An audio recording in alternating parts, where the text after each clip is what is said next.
సంక్రాంతి సెలవులకి సుసి, వేణు, పామర్లు చేరుకున్నారు. ఆ రోజు భోగి పండుగ. తెల్లవారుజామున భోగి మంట వేసి, తలస్నానాలు చేసి, కొత్త బట్టలు కట్టుకుని పండగ బాగానే ప్రారంభమైంది. శంకరయ్య, పార్వతమ్మలు పిల్లలిద్దరూ ఇంట్లో ఉండడం ఇల్లంతా సందడిగానే ఉంది. ఇంటికి మామిడి తోరణాలు కట్టి హడావిడి చేస్తున్నారు నాన్నగారు. అమ్మ వంట చేస్తూ కాకినాడలో ఎలా ఉన్నారు, మీ స్నేహితులు బాగున్నారా అని అన్నీ అడిగి తెలుసుకుంటోంది. నాన్నగారు లోపలికొచ్చి, ఏం సుసి, పోనీ మీ స్నేహితులను కూడా రమ్మలేకపోయావా? ఇక్కడ కోడి పందాలవి చూద్దురు అన్నారు. అమ్మ మేమున్నామని రకరకాల పిండి వంటలు చేస్తోంది. వీధిలో బండి చప్పుడు కావడంతో వేణు బయటికి వెళ్ళి చూశాడు. పండగ నాడు మామయ్య రావడం ఒక క్షణం చాలా ఆనందాన్నిచ్చింది. కానీ మరుక్షణమే ఇప్పుడు ఏమవుతుందా అని భయం. ఈలోగా లోపలికి రండి మామయ్య, అత్త సుగుణ అంతా కులాసేనా అంటూ హాల్లోకొచ్చాం. నాన్నగారు ఇది గ్రహించి పేపరు మొహానికి అడ్డంగా పెట్టుకుని చదువుతున్నారు. నాన్న, మామయ్య వచ్చాడు అని భయంగానే చెప్పాడు వేణు.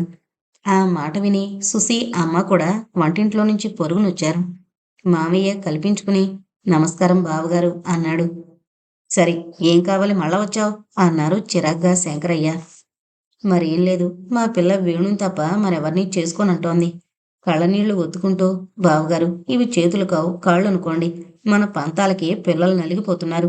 మీరు ఎలాగైనా మా పిల్లని వేణు భారీగా చేసుకోవాలి అని బతిమాలబోయాడు. సిగ్గులేదు, మళ్ళా ఏ మొహం పెట్టుకునొచ్చావు? నా కంఠంలో ప్రాణం ఉండగా నా కొడుకు నీ ఎల్లుడు కావడానికి వీల్లేదు.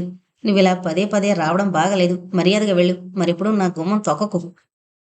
పౌరుషంతో ఒళ్ళు కొతకొతలాడుతున్న కామేశ్వరరావు కోపంతో, నా భార్య కూతురు మొహం చూసి తప్పనిసరిగా నీ గడప తొక్కాల్సొచ్చింది. ఆనాడు వసుదేవుడికే తప్పలేదు, నేననగా ఎంత? చిచ్చి, అధిక ప్రసంగం చేసి కోపం రెట్టించుకో. నీ మొహం చూస్తేనే ఒళ్ళు మండిపోతుంది నాకు. నన్నిక రెచ్చగొట్టకు వెళ్ళు అంటూ ఉద్రేకంతో ఊగిపోయాడు. ఇంకా తండ్రి ధోరణి మితిమీరిపోతుందని గ్రహించిన వేణు కోపంగా, నాన్నగారు, మామయ్య వాళ్ళకి డబ్బు లేకపోవచ్చు గాని గౌరవ మర్యాదలకు లోటు లేదు. మనకున్న డబ్బు మనకి చాలదా అన్నాడు వేణు. ఏమైనా సరే నువ్వు నా ఆజ్ఞ మేరడానికి వీల్లేదు. ఈ లోకంలో ధనం లేని మర్యాద ఎవరికి కావాలి? నాన్న, మనకి మాటలు తగవు అన్నాడు ఆవేశంతో. చాలేరా, గుడ్డొచ్చి పిల్లను వెకిరించిందట. నువ్వొచ్చి నాకు నీతులు చెప్పాలా? పో లోపలికి. వాళ్ళు నిన్ను వాళ్ళ వైపు తిప్పుకుందామని చూస్తున్నారు. నాన్న, నేను సుగుణకి మాటిచ్చాను. నా మీద ఆశ పెట్టుకున్న ఆ పిల్ల నా మూలాన కృషించిపోవడం నేను చూడలేను. చాలు, ఇక నోరు మూసుకుంటే బాగుంటుంది. తక్కువ వెధవ, మాటిచ్చాడట మాట. ఎవరినడిగిచ్చావురా, పోవతలకి అని గసురుకున్నాడు. వెళుతూ వెళుతూ, మీ నాన్నకి ధనదాహం పట్టుకుంది, మన కర్మింతే అని వెనుతిరిగైనా చూడకుండా వెళ్ళిపోయారు మావయ్య. వెళుతున్న మావయ్యని చూసి, మావయ్య నా మాట విను అని వెంట పరిగెట్టబోయాడు. వేణుని బలవంతంగా ఆపి కోపంగా లోపలికి ఈడ్చుకొచ్చారు శంకరయ్య. పార్వతమ్మ ఏడవడం తప్ప మరేమీ చేయలేక అచేతనంగా ఉండిపోయింది. సుశీల ఈ రభస స్వయంగా చూసి నిర్ఘాంతపోయి, సొంత మేనకోడల్ని చేసుకునేందుకే ఇంత పంతం పడుతున్నారు, ఇంకొక శాఖాభేద వివాహం అనుకోగానే ముచ్చెమటలు పట్టాయి. వేణున్న స్థితి చూసి కళ్ళనీళ్లు తిరిగాయి. ఎంతో ఆనందంగా కళకళలాడుతున్న శంకరయ్య ఇంటి వాతావరణం ఎవరికి వారే యమునా తీరే అన్నట్టు మారిపోయింది.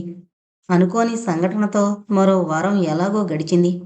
సుగుణ రాసిన ఉత్తరాలు కాకినాడ చేరి మరలా రీడైరెక్ట్ అయ్యి ఆ ఉత్తరం వేణు తండ్రి చేతిలో పడ్డం, కవర వెనక సుగుణ అని చూడగానే తోక తొక్కిన తాచుపాములా బుసలు కొడుతూ క్రోధావేశంతో, యారా త్రాష్టుడా, ఈ ఉత్తర ప్రత్యుత్తరాలు ఎప్పటినుండి?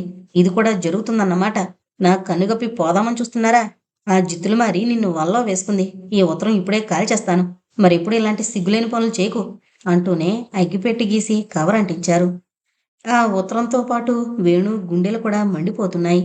మానవుల్లో కూడా ఇంత రాక్షసులుంటారు కాబోలు. ఉంటే దురదృష్ట సూచకంగా వేణు ఎడమ కన్ను అదరడం, ఆవేశంలో ఏదో అందామనుకుని నిల్చున్న చోటే మానుపరడిపోయాడు. కాలం భయంకరమైన పీడకలగా గడుస్తోంది. మర్నాడు మిట్ట మధ్యాహ్నం ఒక కారొచ్చి శంకరయ్య ఇంటి ముందు ఆగింది. సుసి, చూడమ్మా, కారులో ఎవరో వచ్చారు. వాళ్లలో మామయ్య కూడా ఉన్నట్టున్నాడు. ఏంటి ఇలా కుడికన్ను అదురుతోంది? నాకెందుకో చాలా భయంగా ఉంది అంటూ, ఎవరు కావాలి బాబు అని పార్వతమ్మ హాల్లోకి వెళితే ఆ వచ్చిన వాళ్ల మొహాన నిద్రచుక్కలేదు. చెల్లెల్ని చూడగానే, చెల్లాయ్, నిన్న రాత్రి సుగుణ ఒళ్ళు కాల్చుకుంది అని ఏడుస్తూ పిడుగులాంటి వార్త చెప్పి వెంటనే కాకినాడ జనరల్ ఆసుపత్రిలో చేర్చాం. అది బావా బావా అని ఒకటే కలవరంతలు. ఒక్కసారి వేణుమోహన్ చూపిస్తే బతుకుతుందని ఆశ అంటూ బోరుమన్నాడు. అయ్యయ్యో, ఇదేం కర్మ! అది ఎంత పనిచేసింది? వెధవ కక్షలతో పిల్లల నిండు జీవితం నాశనం అయిపోయింది అంటూ బోరున నెత్తి నోరు కొట్టుకుని ఏడవడం మొదలుపెట్టింది పార్వతమ్మ. అప్పుడే మంచి నిద్రలో ఉన్న శంకరయ్య ఏడుపు విని కంగారుగా లేచి, ఏంటి గోల అంటూ హాల్లోకొచ్చి, మళ్ళీ వచ్చావెందుకు అన్నారు కామేశ్వరరావుని చూసి. ఆ వచ్చిన వారిలో ఒక వ్యక్తి ముందుకొచ్చి, అయ్యా, వీరమ్మాయి సుగుణ ఒళ్ళు కాల్చుకుని చాలా ప్రమాద స్థితిలో ఉంది. నేను డాక్టర్ను. ఆ పిల్లకు సంధి కూడా ప్రవేశించింది. ఆ పిల్ల పడే బాధ చూడలేకొచ్చాం. ఒక్కసారి మీ అబ్బాయిని పంపండి. అయినా బ్రతుకుతుందని ఆశ లేదు. ఆలస్యం అమృతం విషం. మేమింకా ఇక్కడే ఉంటే ఆ తండ్రికి కడసారి చూసుకునే యోగం కూడా లేకపోవచ్చు. ఇంకా పిల్ల మీ ఇంటి కోళ్ళవుతుందని భయపడనక్కర్లేదు అన్నాడు. సుగుణ తండ్రి దీనంగా ముందుకొచ్చి, బావా, పాత కక్షలను మర్చిపో. నీ కాళ్ళు పట్టుకుని బ్రతిమాలతాను. నా పిల్ల వేణు కోసం బావా బావా అని హృదయ విదారకంగా సంధిలో కూడా కలవరిస్తోంది. సరి నీ కొడుకును పంపి నా పిల్లని బ్రతికించు అంటూ వాపోయాడు. చస్తే పీడ విరగడవుతుంది.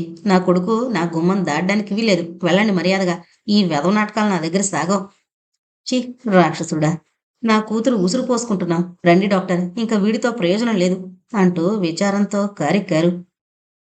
విచార సముద్రంలో మునిగి తేలుతున్న వేణుకి జరిగిందంతా తెలిసేటప్పటికీ అతనికి మతి భ్రమించి సుగుణ సుగుణ అంటూ ఎందరాపినా ఆగకుండా వెళ్ళబోతుంటే శంకరయ్య తలుపులు మూయడంతో బయట కారు కదిలిపోయింది. కారు గాలిలో దూసుకుంటూ హాస్పిటల్ పోర్టికోలో చేరేటప్పటికీ ఒక నర్సు పరుగునొచ్చి, ఎంతసేపు మీకోసం వార్డులన్నీ వెతికాం. నిన్న రాత్రి ఒళ్ళు కాలిన 5వ వార్డులో సుగుణ అనే అమ్మాయి పరిస్థితి చాలా సీరియస్గా ఉంది. నైట్ డ్యూటీ హౌస్ సర్జన్ తన ప్రయత్నాలన్నీ చేస్తూ అక్కడే ఉన్నారు. పేషెంట్ కోమాలోకి పోయింది. మీరు త్వరగా రావాలి అని చెప్పడంతో క్షణంలో పరుగు పరుగున అందరూ వార్డుకి చేరారు. డాక్టర్ కంగారుగా సిరంజిలో మందెక్కించి ఇంజెక్షన్ ఇవ్వబోతుంటే సడన్గా చావు తెలివి కాబోలు సుగుణ కళ్ళు బలవంతాన విప్పి బావా బావా అంటూ అస్పష్టంగా ఏడుస్తూ శాశ్వతంగా కన్ను మూసింది. శవాన్ని పోస్ట్ మార్టంకి పంపారు. జరిగింది చాలక అసలు విషయం నలుగురికి తెలిస్తే అన్ని విధాలా అల్లరిపాలు కాక తప్పదు. పోయిన పిల్ల ఎలాగూ తిరిగి రాదని కామేశ్వరరావు గారు అతి కష్టం మీద శవాన్ని ఇంటికి తీసుకెళ్లే ఏర్పాటు చేస్తున్నారు. దుఃఖాన్ని దిగమింగి దెబ్బతిన్న పక్షిలా పడుంది జానకమ్మ. కూతురి మరణానికి ఏడుస్తూ. చెల్లెలు పార్వతమ్మ మొహం చూసి ఎంత కష్టాన్ని దిగమింగుకున్నాడు కామేశ్వరరావు. అర్ధరాత్రి హాస్పిటల్ ఆవరణలో సుగుణ సుగుణ అని ఏడుస్తున్న గొంతు విని అప్పుడే వరండాలోకొచ్చి సుగుణ తల్లిదండ్రుల్ని ఓదారుస్తున్న డాక్టర్ కుమార్ వేణుని చూసి గుర్తుపట్టి ఒక నర్సును పిలిచి కింద కేకలు పెట్టి ఏడుస్తోన్న అతన్ని బలవంతంగానైనా తీసుకురండి అని చెప్పాడు.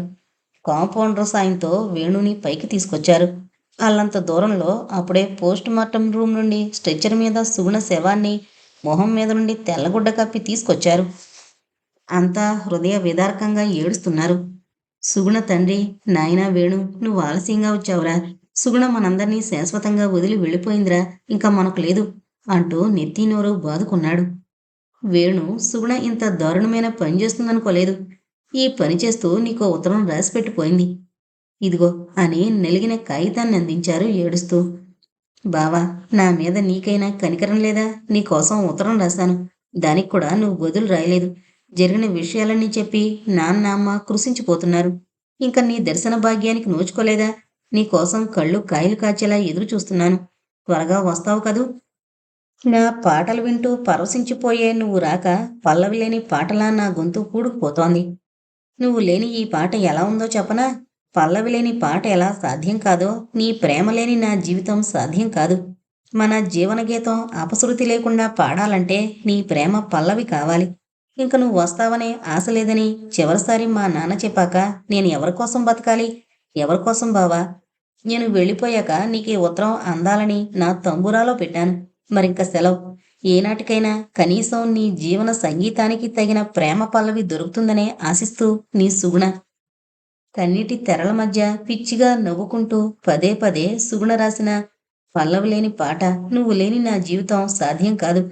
మరి నేనొచ్చేశానుగా సుగుణ, లేచిరా అని గుండెలు పగిలేలా ఏడుస్తూ సుగుణ శవం మీద పడి, సుగ్గు, ఇంకా కోపమా? లేచిరా, ఇంక నిన్ను వదిలిపోనని ఏడుస్తుంటే బలవంతం మీద వేణుని నర్సులు ఆపుతున్నారు. శవం కారులో ఎక్కగానే వేణు చూస్తుండగానే కదిలిపోయింది. వేణు మానసిక స్థితి కొంత తగ్గే వరకు ఆసుపత్రిలో ఉంచాలని డాక్టర్ కుమార్ చాలా ప్రయత్నించారు. కానీ ఎలాగో అక్కడి నుండి ఏడుస్తూ కారు వెళ్ళిన వైపే పరిగెత్తసాగాడు. అలా పిచ్చివాడిలా వేణు ఊరంతా తిరుగుతూ గెడ్డం జుట్టు పెరిగి మాసిపోయి చిరిగిపోయిన గుడ్డలతో తన సుగుణని వెతుక్కుంటూ ఏడుస్తూ ఉండిపోయాడు. సెలవులైపోయినా వేణు సుసి కాలేజీలో చేరడానికి రాకపోవడంతో ఏమీ తోచక శశి సీను మనశ్శాంతి కరువై సాయంత్రం గాంధీనగర్ పార్కులో కూర్చుని మిత్రులిద్దరి గురించి తర్జన భర్జనలతో ఆలోచిస్తున్నారు. అకస్మాత్తుగా రోడ్డు వెంట ఒక పిచ్చివాడు సుగుణ సుగుణ ఇదిగో వచ్చేశాను అని ఏడుస్తూ వెతుక్కుంటున్నాడు. ఆ పరిచితమైన గొంతు విని శశి, అన్నయ్య, ఆ పిచ్చివాడు పాపం ఎలా ఏడుస్తున్నాడో, తన సుగుణ ఎక్కడికైనా పారిపోయిందేమో, కానీ నాకెందుకో ఆ కంఠం విన్నదానిలా ఉంది, చూద్దాం పద అంటూ అన్నా చెల్లెళ్ళు బయటకొచ్చి నిలబడ్డారు. ఈసారి ఆ పిచ్చివాడు ఇటే పరిగెత్తుకునొస్తున్నాడు. వెనకగా ఉండబట్టి అతను వీళ్ల దగ్గరగా వచ్చి, బాబూ, నా సుగుణను చూసారా, ఇలాగే కారులో నన్ను వదిలి వెళ్ళిపోయింది, తెలిస్తే చెప్పరు అని ఏడుస్తూ రోదిస్తున్నాడు. సీనుకి అనుమానం ఎక్కువై తను సుసి ఒకరి మొహం ఒకరు చూసుకున్నారు. మనకెందుకు, పోదాం పద అన్నాడు సీను. శశి సీను నడుస్తుంటే ఆ పిచ్చివాడు వెంటపడి పదే పదే, నా సుగుణ ఇలారా, నేను వచ్చేశానుగా అంటున్నాడు. అప్పుడు సీనుకి, ఒకవేళ వేణుగాని సుగుణ కోసం పిచ్చివాడే ఇలా తిరుగుతున్నాడేమో, కానీ అతను కాకినాడ ఎలా రాగలిగాడా అని అనుమానిస్తూ చూశారు. అతని రూపురేఖలు పూర్తిగా మారిపోయాయి. కళ్ళు మొహం పీక్కుపోయి ఇతను వేణు అయి ఉండడు అనిపించింది. కానీ సుశీ రాసిన ఉత్తరం వల్ల అనుమానం కలిగింది. ఆ పిచ్చివాడు ఏమనుకున్నాడో ఏమో. ఏ పిల్లో, నువ్వు నా సుగుణం చూసావా, అచ్చు నీలాగే ఉంటుంది, నీ పేరేంటి చెప్పు, నువ్వు మంచిదానవుగా అంటూ కాళ్ళకడ్డం పడి దీనంగా అడిగాడు. అన్న పక్కనున్న భయంగానే శశి అంది మెల్లగా. అవును, ఎవరైతేనేం, నా సుగుణనిస్తావా, మంచిదానవు కదూ అంటూ చుట్టూ తిరగసాగాడు. బహుశా వేణు అయ్యుంటాడని జ్ఞాపకం వచ్చి ప్రయత్నించి చూద్దామని వేణు అని పిలిచాడు సీను. ఎవరు నువ్వు, నా సుగుణం చూసావా అన్నాడు. సీను ధైర్యంగా అతని చేయి పట్టుకుని, వేణు, నీ సుగుణ మా ఇంట్లో ఉంది, నువ్వు అక్కడికొచ్చేయ్ అని బతిమాలి తీసుకువెళ్ళాడు. పో పో అని ఏడుస్తున్నాడు. సీను ధైర్యాన్నంతా కూడగట్టుకుని, వేణు, నేను సీనుని అన్నాడు. కాసేపు ఏదో జ్ఞాపకం వచ్చిన వాళ్ళ, ఆ నువ్వా అని మరలా వెర్రిగా నవ్వడం ఏడవడం.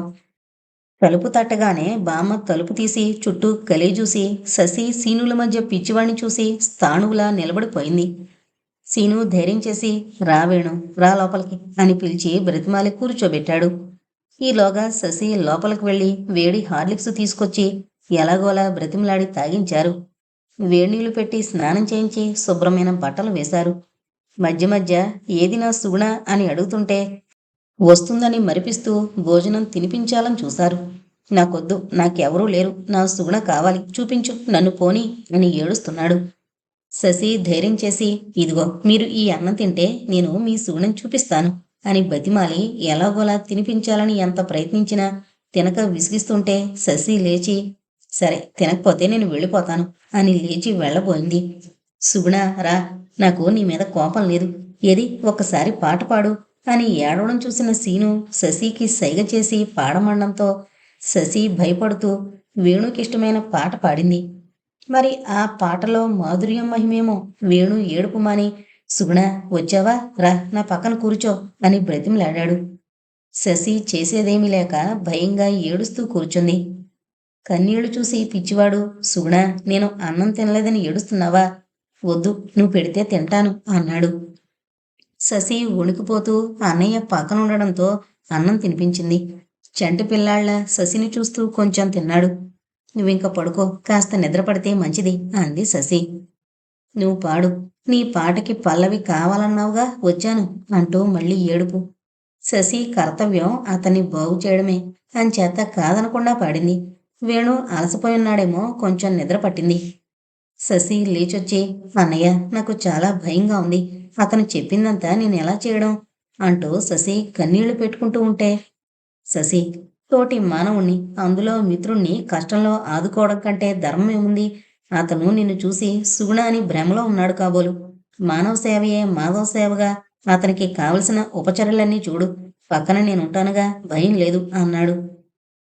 వేణు మరలా మనిషిగా అవుతున్నాడంటే అదంతా నీ సేవే శశి. ఇలా నువ్వు అతన్ని ఒక దారిలోకి తెచ్చావంటే ఇక వేణు పూర్తిగా కోలుకుంటాడని ఆసుంది. అతను బ్రతకడమే అందరూ కోరేది అని శశికి బోధపరిచి ధైర్యం చెప్పాడు. శశి ఓపిగ్గా భయపడుతూ వేణుకి నర్సులా సేవ చేయసాగింది. అతను కొన్నాళ్ళకి బాగా తేరుకోగలిగాడు. సీనుకి కూడా కాలేజీ తీశారు. మొదటి రోజు వెళ్ళి తీరాలి. అందుచేత శశి, నేను కాలేజీకి వెళ్ళి త్వరగా వచ్చేస్తాను. మరి నీ సంగతి ఏంటి అన్నాడు. నువ్వు వెళ్ళిరా అన్నయ్య. ఈవేళ సుశీకి జరిగిన దానికి బెంగ పెట్టుకోవద్దని వేణు ఏ పరిస్థితుల్లో మన ఇంటికొచ్చాడో రాశాను.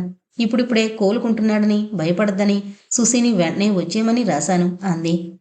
మరైతే నీకు బామ్మ తోడుంటుంది గనుక నీకేమీ భయం లేదు.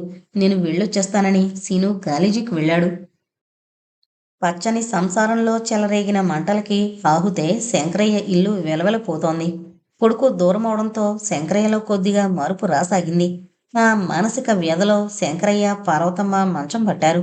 సుసి పాపం చిన్నదైనా బిక్కచచ్చి పరిస్థితులకు ధైర్యంగా నిలబడి ఇంట్లో దిగాలుగా ఇంకా పరిస్థితుల్లో తన చదువుకి తిలోదకాలిచ్చింది.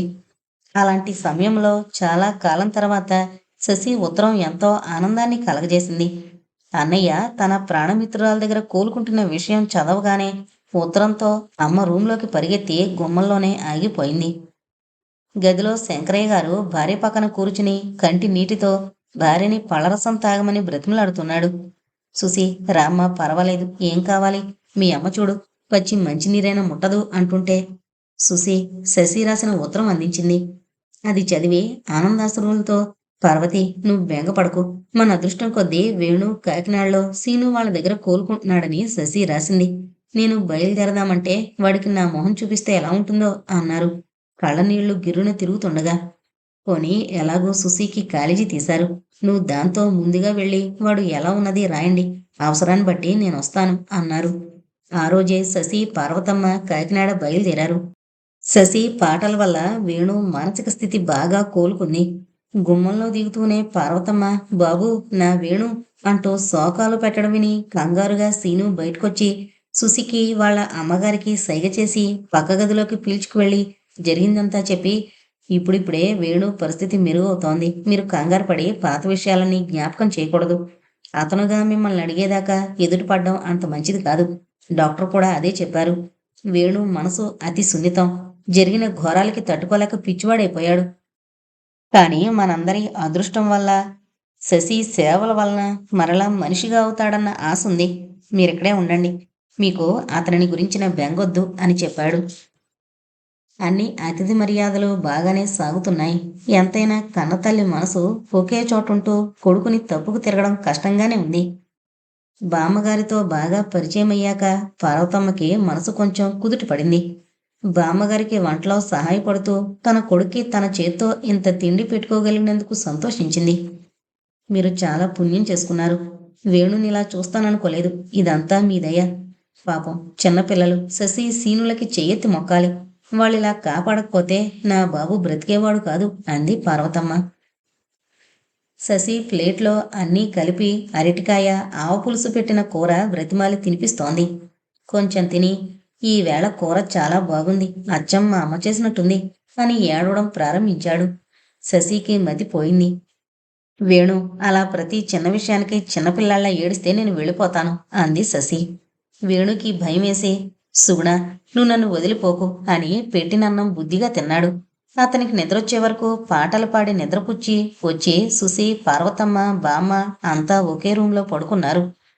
వేణు రూంలో సీను పడుకునేవాడు. సగం నిద్రలో మెలకు వచ్చి, సుగుణ, వెళ్ళిపోకు, నువ్వు లేందే నేను లేను అని ఏడుస్తూ లేవడంతో సీను శశిని లేపడానికి గదిలోకొచ్చాడు. శశి కంగారుగా వేణు గదిలోకి పరిగెత్తి, వేణు, పిలిచావా అంది. సుగుణ, ఇలారా, నన్ను ఒంటరివాణ్ణి చేసి పోవద్దని చెప్పానా? రా, కూర్చో, నన్నిక వదిలి వెళ్ళకు అంటూ చేయి పుచ్చుకుని మంచం మీద కూర్చోబెట్టాడు. శశికి భయంతో ముచ్చెమటలు పోశాయి. సుగుణ, ఒక పాట పాడు, నిద్రపోతాను, లేకపోతే నేను ఏడుస్తాను అంటూ కళ్ళనీళ్లు పెట్టుకున్నాడు. ఇంత రాత్రివేళ ఏం పాట పాడను చెప్పు అంది.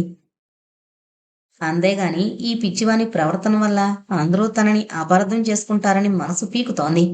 కానీ తన కర్తవ్యం ఆలోచిస్తే నిస్వార్థంగా ఒక స్నేహితుని జీవితం నిలబెట్టడం, అదే నిర్ణయానికొచ్చి ఏం పాడను అంది. ఆ వేళ మామిడి తోటలో పాడావుగా, ఒంటిగా ఉయ్యాల, అది పాడు అంటూ పిచ్చిగా నవ్వడం మొదలు పెట్టాడు. ఆ నవ్వు చూసి శశి మొదట భయపడినా ఇప్పుడిప్పుడే పూర్వస్మృతులు జ్ఞప్తికొస్తున్నాయి కదా అని సంతోషించి, భారంగా ఉన్న శశి మొహంలో 1000 జ్యోతుల వెలుగు ప్రసరించి చిరునవ్వు లాస్యం చేసింది. ఏం అలా నవ్వుతావ్, పాడవా అన్నాడు వేణు. సరే అయితే నువ్వు ఏడవకు, పాడుతున్నానని పాడి నిద్రపుచ్చాలని ప్రయత్నించింది. పక్క రూంలో ఉన్న బామ్మ, పార్వతమ్మ, సుసి, వేణులో కలుగుతున్న మార్పులు, మాటలు విని సంతోషించారు. పాటయ్యాక ఇంకా వేణు పడుకోకపోవడంతో, వేణు, ఈవేళ సుసి వస్తుంది అంది. వేణు కంగారుగా సుసి, సుసి ఎవరు అన్నాడు. 2 నిమిషాల్లో అతని మొహంలో రంగులు మారడం గమనించింది శశి. వేణు పిచ్చి చూపులు చూస్తూ, ఓ అదా, చెల్లాయిని నాన్న రానీయుడు, దుర్మార్గుడు అంటూ ఉండగా పాత ధోరణిలోకి పోకుండా మధ్యన ఆపి, పోనీలే అంటూ ప్రసంగం మార్చాలని ప్రయత్నించిందే గాని మనసులో గూడు కట్టుకున్న ఛాయలు ఆమె కళ్ళును తడిపాయి. అతను చూడకుండా కళ్ళు తుడుచుకుందామనుకుంది గాని వేణు గట్టిగా చేయి పట్టుకుని, సుగుణ, ఇంకా ఏడుస్తున్నావా, నేనేమన్నాను, పోనీ నీకు సుసి కావాలంటే రమ్మని రాయి అన్నాడు. అదను కనిపెట్టి శశి, సుసి ఇలారా అని పిలిచింది. సుసి వస్తూనే ఎంతో కాలానికి కనిపించిన అన్నను చూడగానే సంతోషంగా, అన్నయ్య ఇలా అయిపోయాడేమిటే అని విచారం ముంచుకురావడంతో వేణు పక్కన కూర్చుని అన్నయ్య అంటూ కన్నీళ్లు పెట్టుకుంది. వేణు ఆనందంతో, సుగుణ, ఇదిగో నీ సుసి, రా మాట్లాడు అంటున్నాడు. అలా ఇద్దరూ ఏడిస్తే ఎలా అంటూ గతం జ్ఞప్తికొచ్చింది కాబోలు. అమ్మా, అమ్మా, నా కోసం ఏడుస్తున్నావా, సుగుణ చచ్చిపోలేదు, ఇదిగో సుగుణ అంటూ గట్టిగా అరవడం మొదలు పెట్టాడు.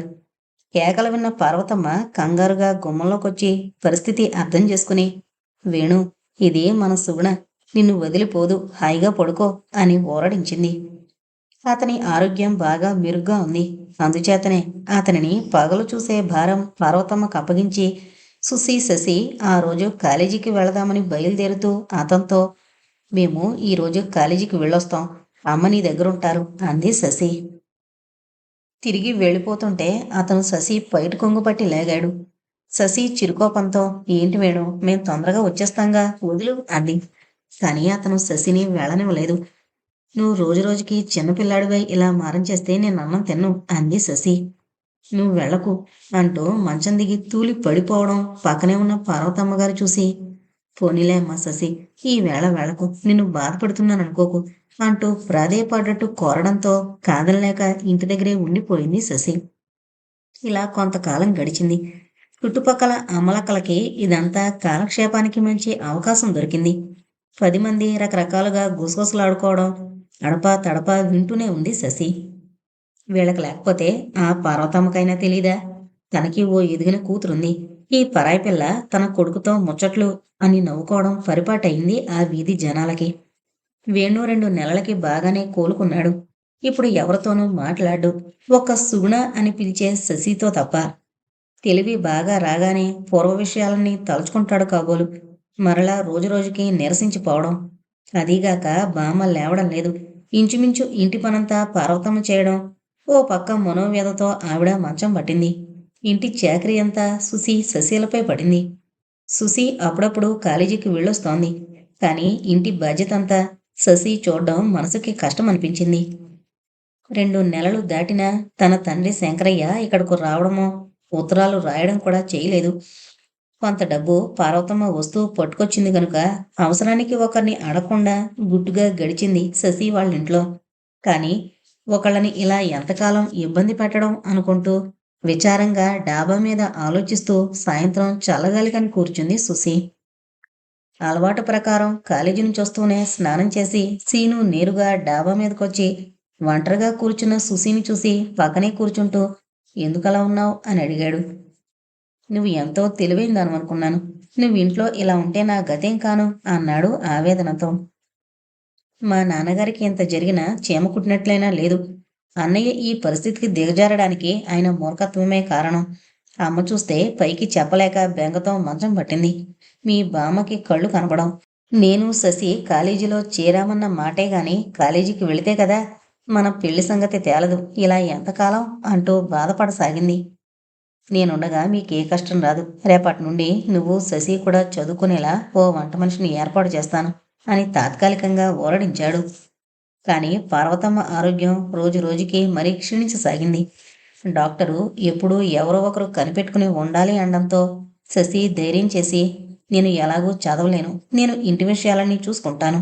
సుసి, నువ్వైనా కాలేజీకి వెళ్ళు. ఎవరో ఒకరైనా క్లాసులకు వెళితే ఇద్దరం కలిసి ఇంటి దగ్గర చదువుకోవచ్చు అని నచ్చజెప్పింది. జ్వర తీవ్రతతో ఒళ్ళు కాలిపోతుంటే ఐస్ బ్యాగు నెత్తిన పెడుతూ శశి గంట గంటకి అతి కష్టం మీద పార్వతమ్మ చేత మందు మింగించడం, పక్క సరిచేసి అక్కడున్న వాళ్ళందరినీ బయటికి పంపి హాట్ వాటర్తో ఒళ్ళు తుడిచి పౌడర్ రాసి బట్టలు మార్చడం అన్నీ రొటీన్గా విసుగు లేకుండా చేస్తోంది శశి. టైం ప్రకారం మందు పళ్ళరసం అన్నీ ఇస్తున్నా పార్వతమ్మ పరిస్థితి ఆందోళనగానే ఉంది. సుశీల తండ్రికి వెంటనే రమ్మని వైరిచ్చింది. శంకరయ్య గారొచ్చిన మొదటి 2 రోజులు చాలా భారంగా గడిచాయి. వేణు కాస్త కోలుకుని తిరుగుతున్నాడు. కళ్ళారా కొడుకుని చూడాలనే ఆతృతున్న శంకరయ్య గారికి మరలా తనని చూడగానే వేణు మానసిక స్థితి దెబ్బతింటుందేమోనని వేణుని తప్పించుకుని తిరుగుతున్నారు. ఆయనకి ఇలాంటి పరిస్థితి వచ్చినందుకు మనసులో కుమిలిపోసాగారు. ఇలా ఒక వారం గడిచాక పార్వతమ్మ గారి ఆరోగ్యం కొద్దిగా కుదుటపడసాగింది. పక్క మీద తనంత తాను లేచి కూర్చోగలుగుతున్నారు. కొడుకుని చూసి తల్లికి కూడా ధైర్యం వచ్చింది. ఆ రోజే మొదటిసారి వేణు కాలేజీలో తిరిగి జాయిన్ అయ్యాడు. ఆ వేళ అందరికీ పండగలా సంతోషంగా ఉంది. ముఖ్యంగా శశికి. ఇంటికొస్తూనే అమ్మా శశి ఏది అని అడిగాడు. రాను రాను శశిని సుగుణ అని కాక మామూలుగా శశి అని పిలవడం అలవాటు చేసుకున్నాడు. మేడపైనుందని తెలిసి అక్కడకు వెళ్ళి తనని మరలా ఇలా ప్రపంచంలో తీసుకొచ్చినందుకు చాలా థ్యాంక్స్ చెప్పబోయాడు. పక్కన కూర్చుంటూ, శశి, మన స్నేహలత చాలా గొప్పది కదూ. ఇలాంటి పవిత్ర స్నేహం ఏ కొద్ది మందికో గాని లభించదు. నా వల్ల మా అమ్మ అనారోగ్యం వల్ల నీ చదువు పూర్తిగా మూలపడిపోయింది. నిన్ను అన్ని విధాలా కష్టపెట్టాం. నా అనారోగ్యంలో తెలియక నా ప్రవర్తనతో నీ మనసు బాధించుంటాను. అలా జరిగితే మనస్ఫూర్తిగా క్షమించు. మన స్నేహం ఎన్ని జన్మలకి తరగని అనుబంధం అన్నాడు వేణు. బాగానే ఉంది. అవసరంలో ఏదో ఒకరికొకరం కాస్త ఆదుకుంటే స్నేహితుల మధ్య క్షమార్పణలేమిటి? స్నేహితురాలిగా అవసరంలో ఆదుకోగలిగాననే తృప్తిగా ఉంది. మిమ్మల్ని ఇలా సంతోషంగా చూస్తూ ఉంటే అవసరానికి ఆదుకోలేని స్నేహం ఎందుకు? మీ అమ్మగారు కూడా కోలుకోవడం మనందరి అదృష్టం అంది శశి. నువ్వు నిజంగా చెప్పాలంటే సీత, అనసూయల కోవకి చెందుతావు అంటూ ఉంటే శశి సిగ్గుపడింది. ఇంకా చీకటి పడ్డం గ్రహించి శశిని ఇబ్బంది పెట్టడం ఇష్టం లేక వేణు మెట్లు దిగి కిందకొచ్చేశాడు. అప్పటికి హాలులో సంభాషణ వినిపిస్తున్న వైపు చూసి తన కళ్ళను తానే నమ్మలేకపోయాడు. తండ్రి శంకరయ్య, పార్వతమ్మ, సుసి, సీనులు నవ్వుల మధ్య కబుర్లు చెప్పుకుంటున్నారు. మనమంతా ఈరోజు ఇలా ఆనందంగా ఉండగలుగుతున్నామంటే కారణం దేవతలాంటి శశి, సీనులే కారణం. వాళ్ళ స్నేహ ధర్మాన్ని ఇలా కాపాడారు. వాళ్ళ కుటుంబానికి మనమంతా ఎంతో రుణపడున్నాం అంటూ శంకరయ్య తన ఆనందాన్ని తెలియజేశారు. వేణు బామ్మగారు అందుకొని, మందేముంది, అంతా భగవంతుని దయ, స్నేహానికి అవధులుండవు, అంతా అదృష్టవంతులమే అన్నారు బామ్మగారు. శశి అటు రావడం చూసి పార్వతమ్మ గారు, అమ్మ శశి, రా వచ్చి కూర్చో, ఒక పుత్రభిక్ష పెట్టావు అన్నారు కృతజ్ఞతగా. మా ఆనందం కోసం నువ్వేం కోరినా ఇస్తామన్నారు శంకరయ్య. నువ్వు నిస్సందేహంగా అడగొచ్చు అన్నారు. శశి సిగ్గుగా, నాకేం కావాలండి, స్నేహితులమంతా ఇలా సుఖంగా సంతోషంగా ఉన్నాం అంతే అంది. అలా కాదు, మా సంతోషానికి నువ్వు నీకు కావలసింది కోరుకో అన్నారు ప్రాధేయపడుతూ పార్వతమ్మగారు. సరే, మీరంతగా అడుగుతున్నారు గనుక తీరా అడిగాక కాదనరు కదూ అంది శశి ధైర్యంగా. ఎంత మాట, నీకేది కావాలన్నా మనస్ఫూర్తిగా ఇస్తాను అన్నారు శంకరయ్య. శశి ఏం కోరుతుందోనని అంతా నోరు తెరుచుకుని చూస్తున్నారు. ఆలస్యాన్ని భరించలేక శశి, అయితే మీ సుశీని మా సీను అన్నయ్యకిచ్చి వివాహం చేయండి అంది నమ్రతగా. ఈ కోరికకి అందరూ ఆశ్చర్యపోయారు. సుసి, సీనులు మాత్రం ఆనంద బాష్పాలతో కృతజ్ఞత తెలుపుకున్నారు శశికి. అక్కడి అందరి దృష్టి శంకరయ్య గారి మీద కేంద్రీకృతమైంది. ఆయన శశి ఇలాంటి కోరిక కోరుతుందని ఆశించలేదు. అమ్మా శశి, ఎంత కోరిక కోరేవమ్మా సుశీకి అంటూ ఏదో నసగబోయి దెబ్బతిన్న లేడిలా బెత్తర చూపులు చూస్తూ, అది మాత్రం కాక మరేదైనా కోరుకో అన్నారు తడబాటుతో. ఆడి తప్పడం మీలాంటి పెద్దలకు ధర్మం కాదు, మాట నిలబెట్టుకోండి అని కళ్ళనీళ్లతో అర్థించింది శశి. ఆ పరిస్థితుల్లో ఇంకేమీ చేయలేక గతమంతా గుర్తుకొస్తున్న మనసు దిటవు చేసుకుని శశి కోరికే కాదనలేక సరే నీ ఇష్ట ప్రకారమే అన్నారు. నువ్వు చిన్నదానివైనా నాకు జ్ఞానోదయం చేసి నా కళ్ళు తెరిపించావు. మరి నా కోరిక ఒకటుంది. అది కూడా నువ్వు కాదనకూడదు. ఆనందమిళితమైన సజల నయనాలతో అమ్మా శశి, నీకు అభ్యంతరం లేకపోతే నువ్వు మా వేణుని వివాహం చేసుకోవాలి అన్నారు. ఇలా మాట్లాడుతోంది తండ్రేనా అని వేణు, సుసి, పార్వతమ్మ అంతా ఆశ్చర్యపోయారు. శశి మాత్రం నాకలాంటి ఉద్దేశం ఇంతవరకు లేదు. కానీ వేణుకిష్టమైతే సరేనంది. అవును తల్లి, నువ్వింతకాలం నిస్వార్థ బుద్ధితో వేణుని బాగు చేశావు. నీ మనసు మాకు తెలుసు. కానీ సంతోషాన్ని ఇలాగైనా మీ అందరితో పంచుకొనియమని కోరాను. శశి కాదనలేకపోయింది. వేణు క్షేమంగా ఉండాలంటే మన రెండు కుటుంబాలు స్నేహలతలా ఇలా పెనవేసుకోవాలి అనుకుంది. కంగారుగా బామ్మ, అన్నయ్యల అనుమతి కోసం చూసి అందరిష్టమే నా ఇష్టం అంది శశి. ఇష్టసిద్ధి పొంది మళ్ళా శంకరయ్య, పార్వతమ్మల మొహాలు సంతోషంతో వెలిగిపోయాయి. అన్నవరంలో సుసి, సీను, శశి, వేణుల వివాహం వైభవంగా జరిపించారు. అది శ్రావణం. ఎన్నో రోజుల తర్వాత ఆకాశంలో కారు మేఘాలన్నీ చెల్లాచెదురై ఆకాశం ప్రశాంతంగా ఉంది. ఎక్కడ చూసినా విరివిగా పెరిగిన పచ్చని చెట్లు రంగురంగుల పూలతో సువాసనలు వెదజల్లుతున్నాయి. ఒంటరిగా ఆలోచిస్తూ పరాగ్గా ఉన్న శశిని చూసి వేణు, శశి, నీకింకా భయమెందుకు? ఈ ఇంటికి సర్వాధికారినివి నువ్వు. మనం మన ఇంటికొచ్చిన అతిథుల్ని సత్కరించాలి కదా అంటూ ప్రేమగా పిలిచాడు. అవునండి, మన జీవిత నౌకలను ఓ ఒడ్డుకు తరలించాలంటే దానికి మంచి చొక్కాని అవసరం అంది నవ్వుతూ. అవును శశి, నువ్వు నా జీవన పల్లవి అన్నాడు శశిని దగ్గరకు తీసుకుని వేణు. మన గొడవలో పడి సుశీ వాళ్ళని చూడలేదు, ఎక్కడున్నారో అంది శశి.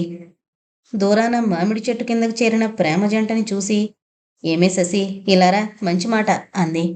ఏ అమ్మాయి, ఈ రోజు నుంచి నేను నీ ఆడబిడ్డను, నన్ను ఏమే గీమే అంటే ఊరుకోను అంది చిరుకోపం ప్రదర్శిస్తూ సుశీల. సరేగాని మన బాంధవ్యంలో ఆ ఊరు ఈ ఊరికెంత దూరమో ఈ ఊరు ఆ ఊరికి అంతే దూరం అంది శశి. చూడు సీను, వీళ్ళిద్దరూ వాళ్ళ స్నేహలత ధర్మమా అని మనిద్దరినీ కూడా కదలకుండా ప్రేమ లతలతో బంధించేశారు కదూ అన్నాడు వేణు. అన్నయ్య, జీవితానికి శాంతి, సుఖం స్వచ్ఛమైన స్నేహం వల్లనే లభిస్తాయి అంది శశి. ఆ చల్లని వేళ సుగుణ మాటలు జ్ఞాపకానికొచ్చాయి వేణు, సుశీలకు. ఇంతటితో జీవన పల్లవి అనే నవల కంప్లీట్ అయిందండి. దయచేసి మన ఛానల్ను సబ్స్క్రైబ్ చేసుకోగలరు. Thank you.